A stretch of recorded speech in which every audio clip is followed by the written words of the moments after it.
we have separate pages built out within. So that way, if someone finds us in a DUI search, they're going to get the DUI pages. If someone finds us in an auto accident injury search, they're going to find the auto accident pages. Welcome to Hot Docket, the show where we talk about winning marketing strategies that have built the most successful law firms. Join us every 2 weeks for the latest trends and tactics to grow your law firm. Hey, everybody, and welcome to the Hot Docket podcast. Today, we're going to be talking to William Franchi, a trial lawyer at his boutique law firm. So we're going to be talking with him about all things, what that means, like being a trial lawyer at a small firm. And I'm excited to talk about that. Trial lawyers, I think, for like when we talk about marketing and what that means, which is yours and I's bread and butter, it is a little bit almost like a Venn diagram. I think the overlap tends to be smaller than some of the marketing firms that we may talk to. So a lot of insight. Yep. And I think it's going to be super interesting to see the advantages that small firms have and the areas where they might not be able to compete with big firms, where budget might be one of them. Obviously, they're not going to try to throw a bunch of money at a problem when there are firms with 1,000 lawyers. But there's a lot they can do, and there's a lot that actually puts them at a competitive advantage. Yep, makes sense. So with that, let's introduce William Franchi, who's here with us today.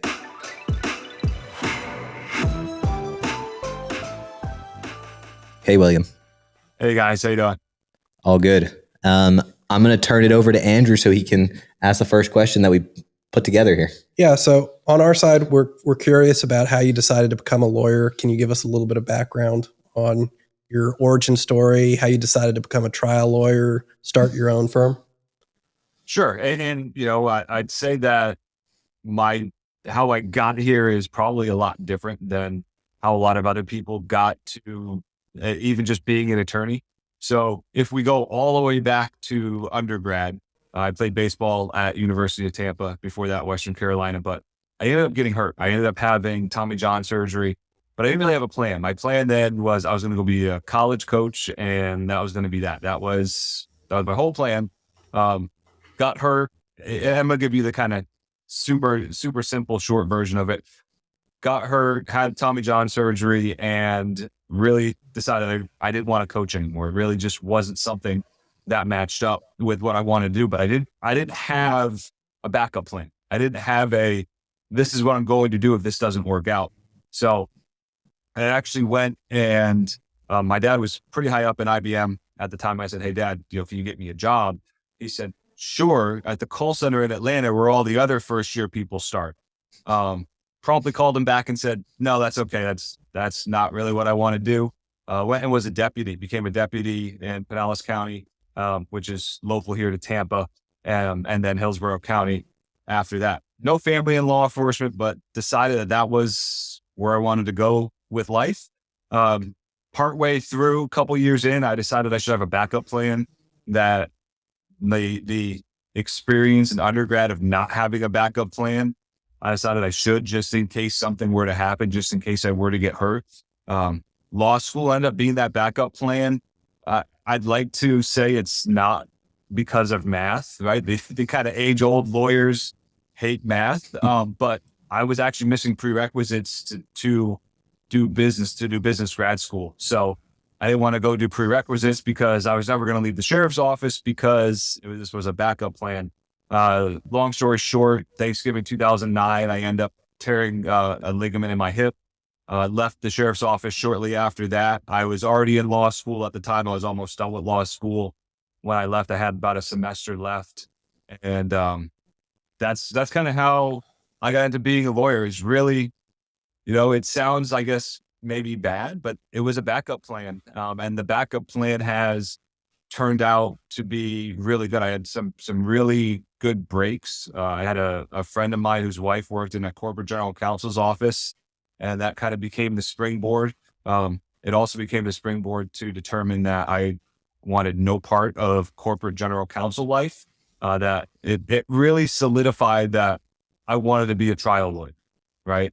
That once I knew I was not going to be a deputy anymore and follow that path, I knew that trial work was where I wanted to be. And so I parlayed that into a job at a personal injury firm, which we also did sports representation.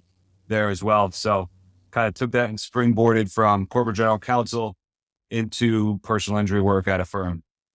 I cannot imagine being in law enforcement in Florida. That must have been a crazy job. Was the most interesting thing you saw in the courtroom when you were doing personal injury work, or was it something that you were doing when you were a sheriff? I've had some really, really interesting experiences on both sides of it. I mean, one of the first biggest arrests I made was a case that went federal. So I got to testify in federal court. I'm 23 years old, testifying in federal court, which was pretty awesome. The feds actually got the conviction, and the guy went away, I think, for like 12 to 15 years, something along those lines.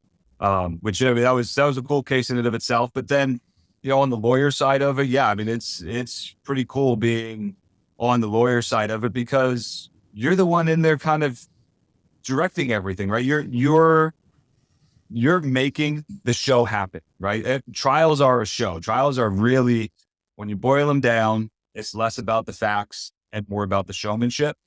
And I love the showmanship aspect of it, of getting up there and making it all about, if it's cross-examination, making it all about me, for lack of a better way to say it. If it's direct examination, making it all about that witness and their story. So I really love that aspect of it. So both sides of the fence have been really great in terms of being in trials. Yeah, no, that's pretty awesome insight. And I'm sure there's a lot of tricky things that go on in a trial in order to prepare and do what you need to. I'd love to talk more about some of the difficulties holistically of practicing personal injury as a smaller law firm. Like, what are some of the challenges that are unique to being a smaller law firm in the space?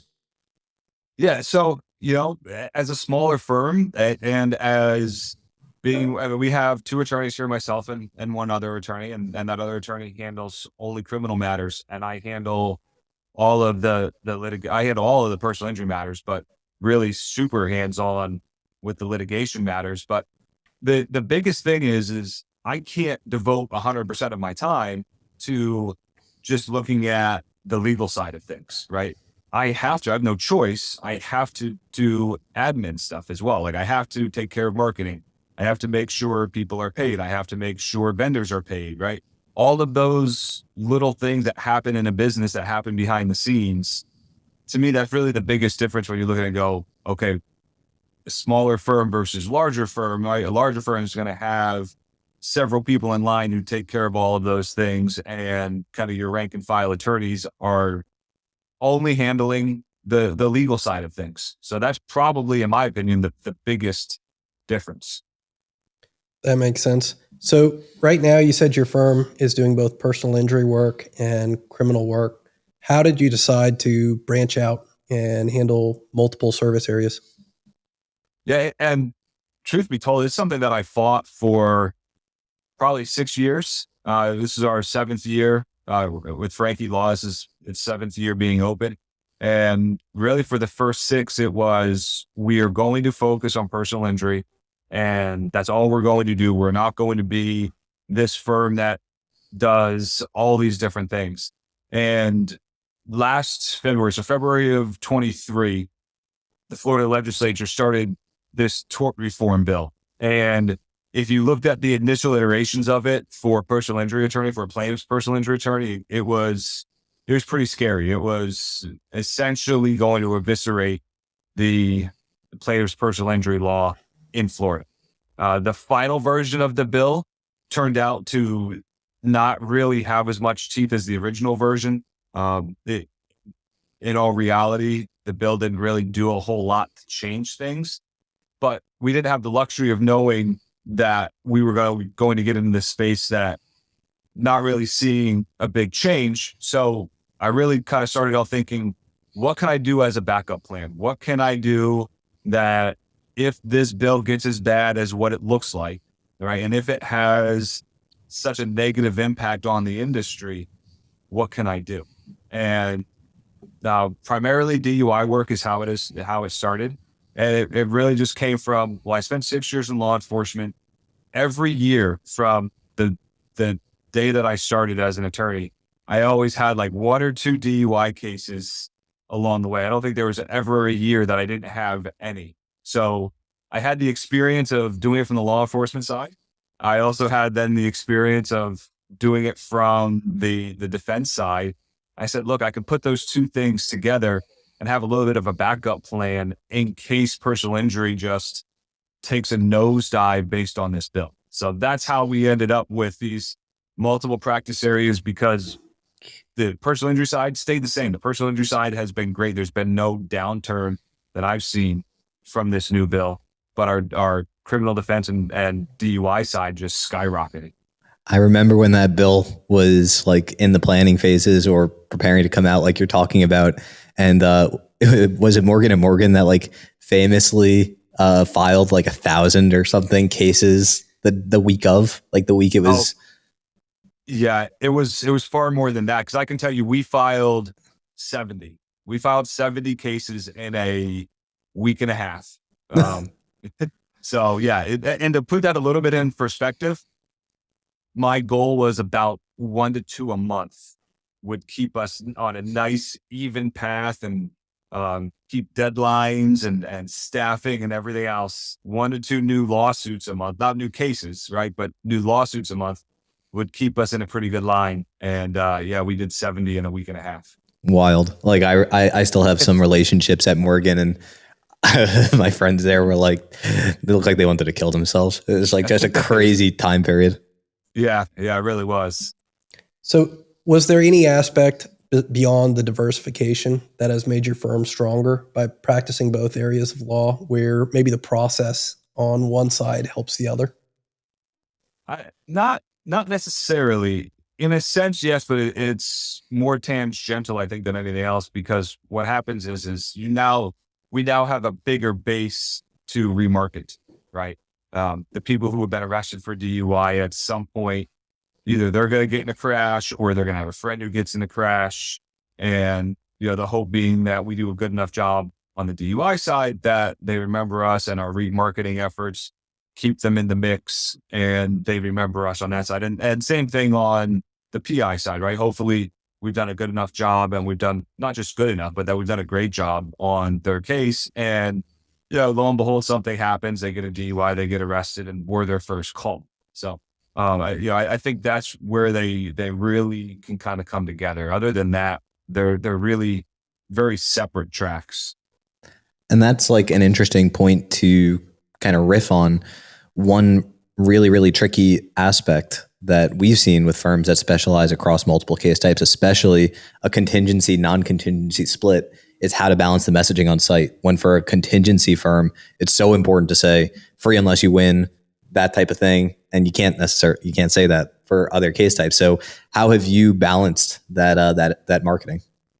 So from the website perspective, we went into it and we redid our website right around that same time. So it worked out really well. We started with a new company to handle our SEO efforts, and they wanted to do a whole new website, which we had actually just redesigned our website about 6 to 8 months before that. But what we did was we crafted our homepage very carefully that it could fit both of those without giving a weak message, right? The tagline on our site is personalized attention and the justice you deserve, right?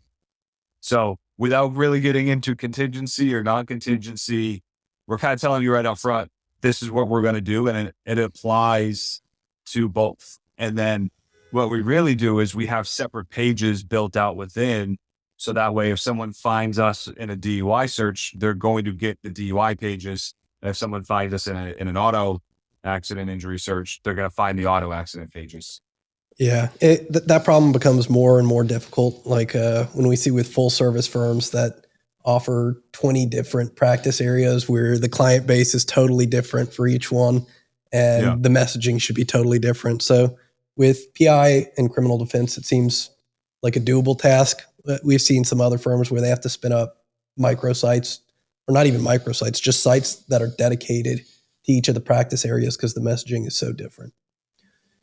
Yeah, and that's what I really wanted to make sure that we could accomplish both. So when you looked at it, it wasn't this is a PI firm that happens to do DUI or a DUI firm that happens to do PI. And we have so many of those. And I'm sure you guys see it a lot where there are these firms that do everything and, oh, by the way, they do PI, right?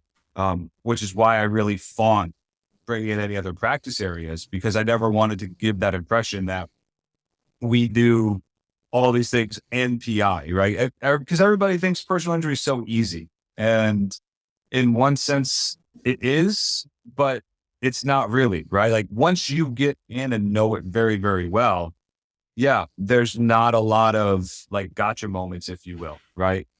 But if you don't know it very well and you don't know the trends and you don't know what you're looking for and how to value each little piece and how each different aspect interplays with each other, yeah, I mean, a lot of times you're doing your clients a disservice. Yeah. And understanding those ins and outs really applies not only to the practice itself, which is kind of what you're referring to. I think it also applies to your marketing and business operations. So I'd love to hear from you. You know, you seem like you've probably tried all sorts of marketing. Can you tell us maybe a little bit about, you know, what you have tried, what you've learned, some of those hard lessons? Yeah, no, I have had my share of hard lessons. I'm turned out a slow learner when it comes to some of these hard lessons. And when you're talking about hard lessons in marketing, you're talking about losing actual money, like real money. And we're not talking a couple dollars here and there, especially in the personal injury space. So to put it in a little bit of perspective, the last numbers I saw, and this is going back probably 2 to 3 years, so I would expect that the numbers may be even a little bit higher.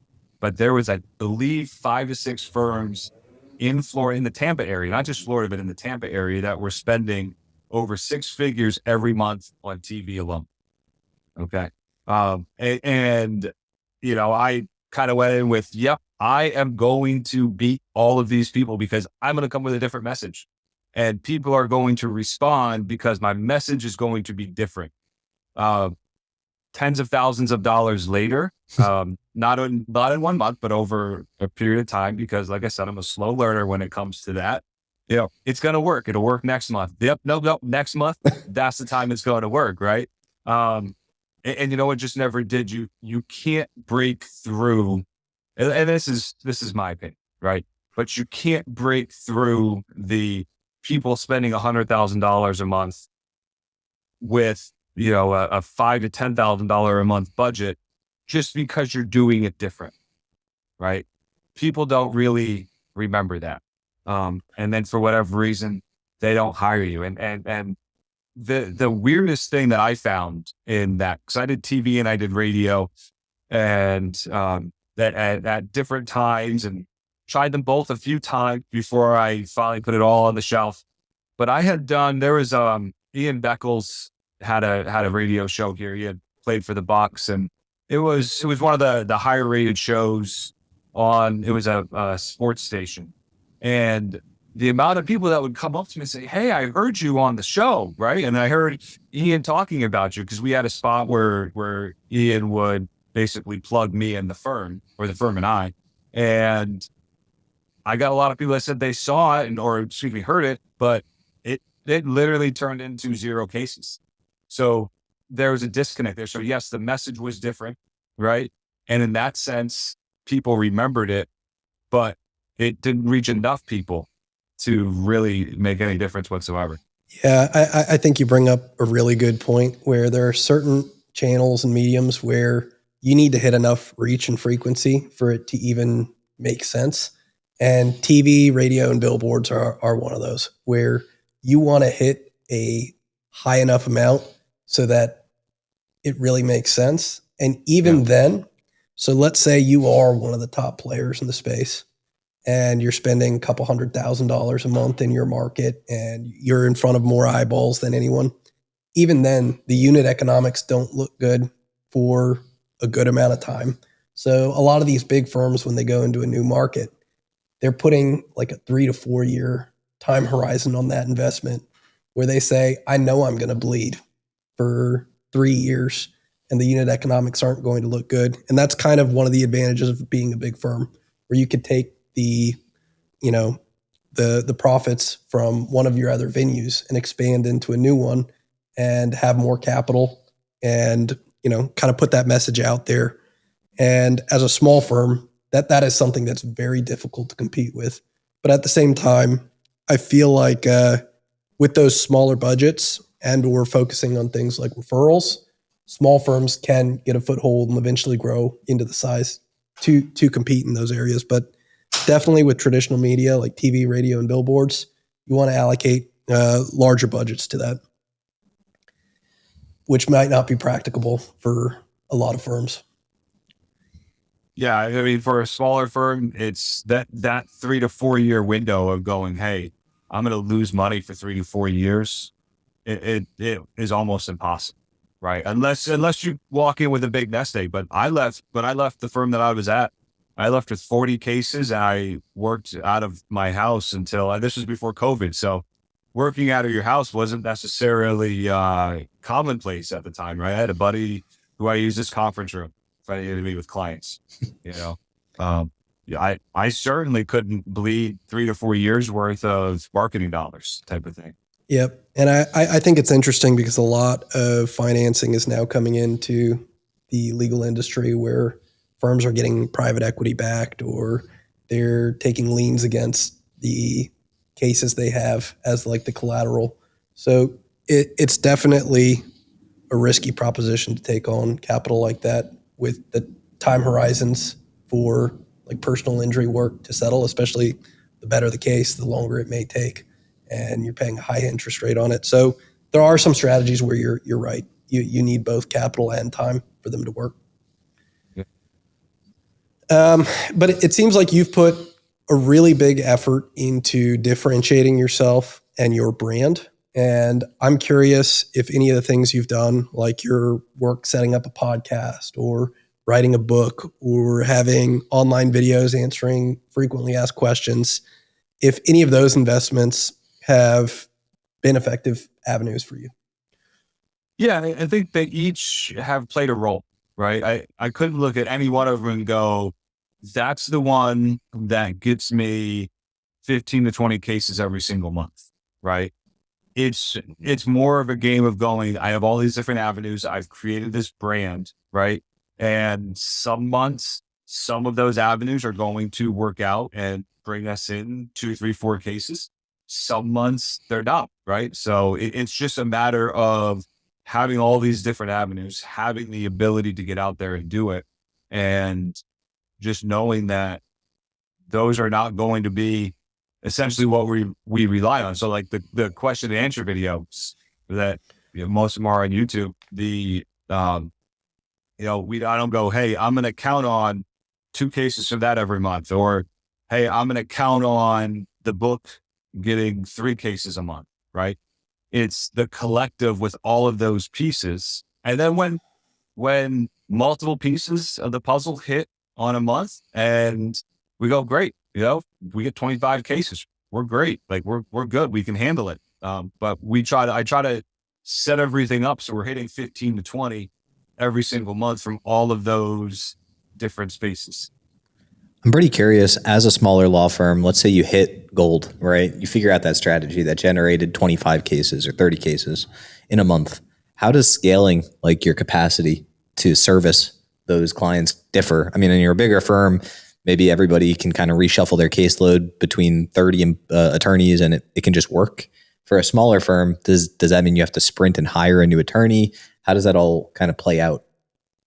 So I wouldn't personally hire a new attorney for just a blip of like 2 months, let's say, where we sign 25 to 30 instead of 15 to 20, right?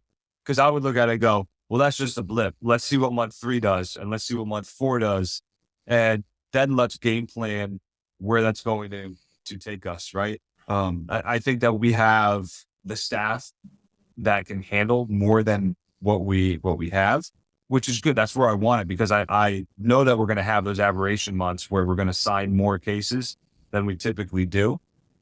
Conversely, though, we're also some months going to resolve more cases than we typically do. So if you look at it on a continuum, it's not really a straight line. You're going to have all these ups and downs of we settled a lot of cases this month and we got in a few amount of cases, and then it's going to flip. So, I try to look at it as a whole versus a 1 month at a time, right? With what we have right now, 250 cases at a time, very, very manageable, very doable, right? I don't see us really needing to hire until we get up to about 300, right? And that's something that we're actually looking at on the horizon. Um, we're expanding our office. We actually just moved into a new office space, but the space next to us became available. So we took that because some of the things have started growing a little bit more and we needed an additional office, and kind of looking out into the end of 2024, the expectation being that we will continue, a couple cases at a time to grow into that, what you're describing, that 25 to 30, but as a long sustained, not just a blip on the radar. Yeah, and I think talking about sustained growth, it's kind of hard to ignore referrals as a source, because when you're a smaller firm, referrals is really, I think, that lifeblood, right? Other attorneys sending you those cases because you're not yet known as a brand. So I'd love if you could just kind of talk us through what are some of those strategies that have worked for you at building those referral relationships with other firms.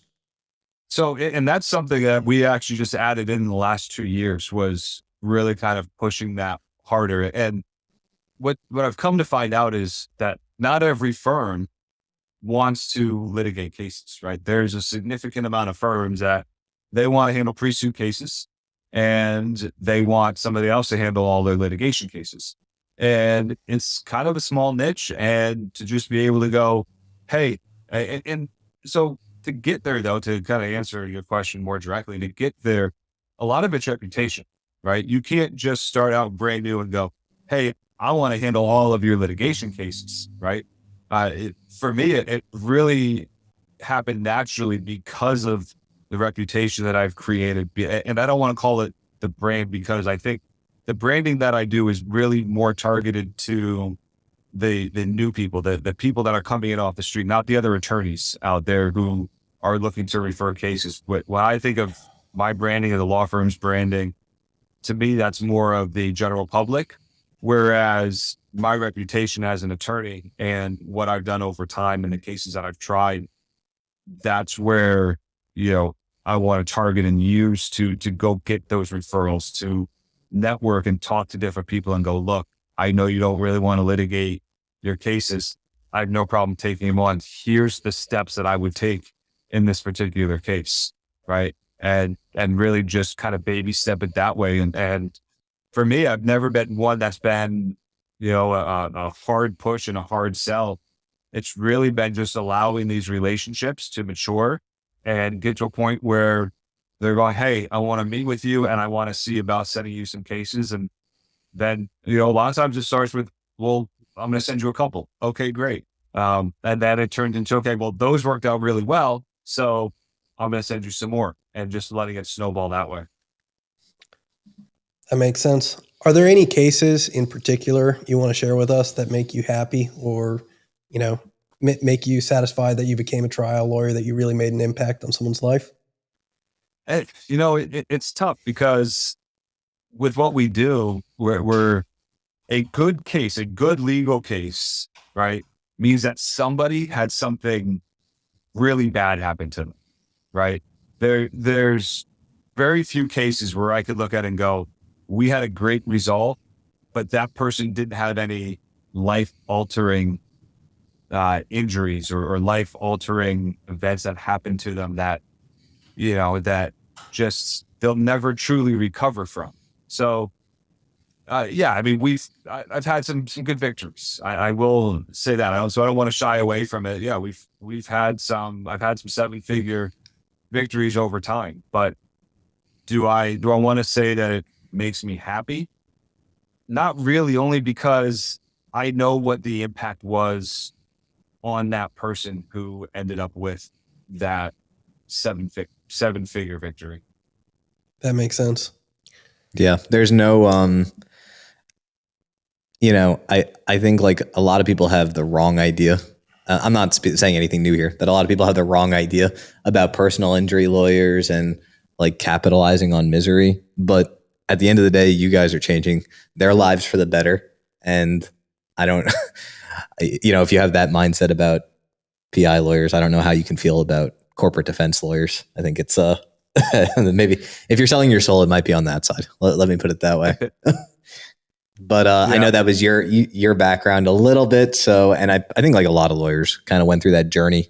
We talked to one of our clients actually is a first party insurance dispute lawyer. So if there's anybody that's going to like fight insurance directly, it's him. And he was an insurance lawyer for years and years. Defense. Yeah.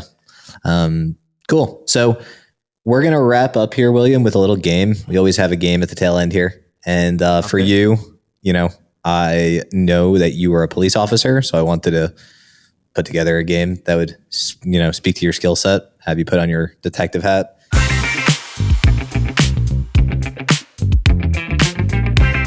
So I'm going to give you 3 riddles. And if you can answer these, you're much better at these than I am. So first, what question can you never answer yes to?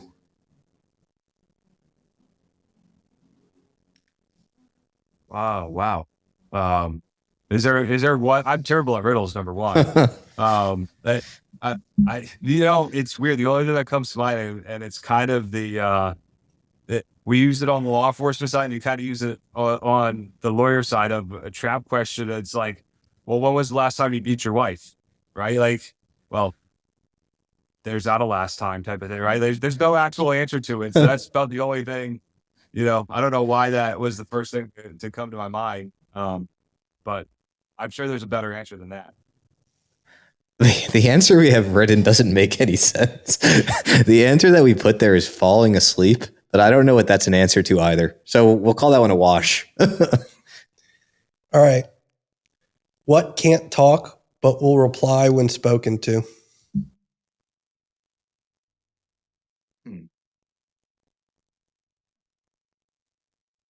That's a tough one. By the way, some kind of animal, right? I got these from a kid's riddle book, not to rub it in. Oh God, I should know my 7-year-old here. He's probably much better than me. I don't think we would have been able to get any of No, these. I wouldn't have gotten. I wouldn't have gotten a single one of these. Give the answer. An echo. Oh, that's a good one. That one at least makes sense. Yeah, that does. And then the last one here: what can run but not walk? A refrigerator? That makes sense too. That we'll give it to you. The answer that we got is a river, but refrigerator like works. More. Yeah, I mean it definitely makes sense.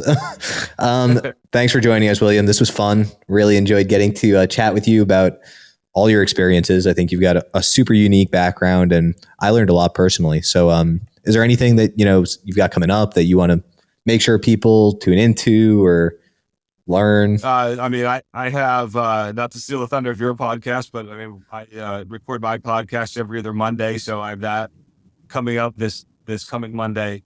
Well, which I don't, whatever. It's the 11th or 12th, I think it is of February. That's going to be the next one, whatever that Monday is, as I ramble through it. But yeah, that's really the biggest thing I have coming up. Other than that, Instagram page. Every day, Instagram and TikTok page, both pretty much every day, have new insights, new videos. It's a little bit of how to, and not just how to for car accidents and slip and falls, but how to essentially make it through life, both on the legal side and on the business and just living type of thing. So I love that. That's great. And we'll link all that in the show notes so that people have it. Thanks for joining us. This was really great. Thank you guys. Appreciate it. We hope you've enjoyed this episode of Hot Docket. We're your hosts, Bobby and Andrew, founders of MeanPug, the marketing agency for ambitious law firms. Have questions about marketing or anything we covered today? Email us at bark@meanpug.com.